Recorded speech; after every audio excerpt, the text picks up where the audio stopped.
Ya, tidak memusingkan diri dengan soal-soal penghidupan. Bukan berbicara soal ini, berbicara apa yang saya dapat pada hari itu. Tuhan bilang, kamu gak pusing apa yang engkau butuhkan. Itu urusan saya. Sekarang kamu bergerak. Saya mulai memang ada tantangan. Pertama soal gedung yang saya mau pakai, saudaraku. Karena waktu itu ya saya ingin mengadakan seminar itu ya di kampung saya. Dan gereja yang cuma bisa saya pakai, ada satu gereja yang besar yang punya fasilitas, tapi itu gereja Toraja, gereja Protestan. Dan saya tahu persis keadaan di situ, bagaimana gereja-gereja yang bukan aliran Pantekosta, saudaraku ya, itu sangat tidak akur lah ya, percaya begitu ya. Nah, saudara, waktu itu saya berdoa ya untuk permohonan gedung itu dipakai. Dan kakak saya dari nada suaranya saya menangkap kayak ada keraguan apakah mereka akan kasih saya, apalagi kalau dia tahu ini utusan dari GBI, saudaraku ya, Gereja Bethel. Akhirnya waktu itu saya berdoa terus.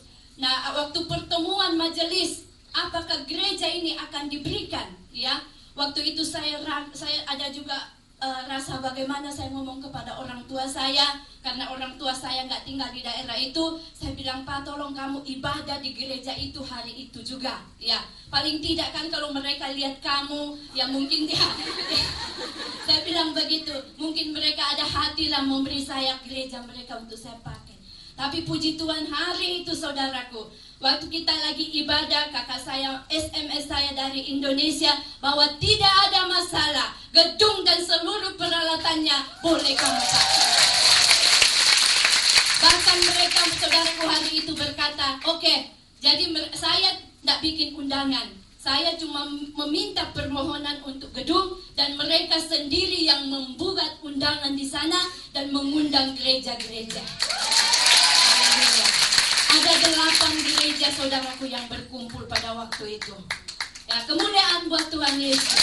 Ya, hari itu, saudaraku, ada 8. Sebenarnya kalau saya nggak batasi peserta, ya karena kembali lagi, saya punya mentor, saudaraku. Saya tanya Papi, karena waktu itu saya maunya bikin di lapangan. Ya saudara, ini ya makanya penting ada mentor, saudaraku. Penting sekali, karena mereka yang tahu kemampuan kita. Waktu itu saya share ke Papi, saya mau begini. Papi bilang jangan, ya, karena untuk mengajar ya di tempat yang luas dengan peserta yang begitu banyak itu sangat susah. Saya nurut, saudaraku, dibutuhkan lagi ketaatan dan kita mau nurut. Amin. Ya, puji Tuhan. Nah, jadi puji Tuhan, apa yang terjadi, saudaraku? Begitu saya pegang terus yang 2 Timotius tadi. Saya bilang, Tuhan, saya bergerak bukan karena mau saya, karena saya gumuli apa yang Tuhan taruh, dan begitu banyak peneguhan. Jadi saya yakin Tuhan mau saya kerjakan ini. Dan waktu itu ya tantangan 1 selesai, tentu ada lagi tantangan yang lebih berat, tantangan dana.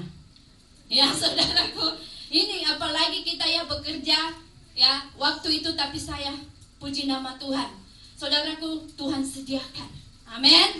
Tuhan kirim. Ya, gereja sangat mensupport saya, bahkan teman-teman sangat mendukung saya, saudaraku.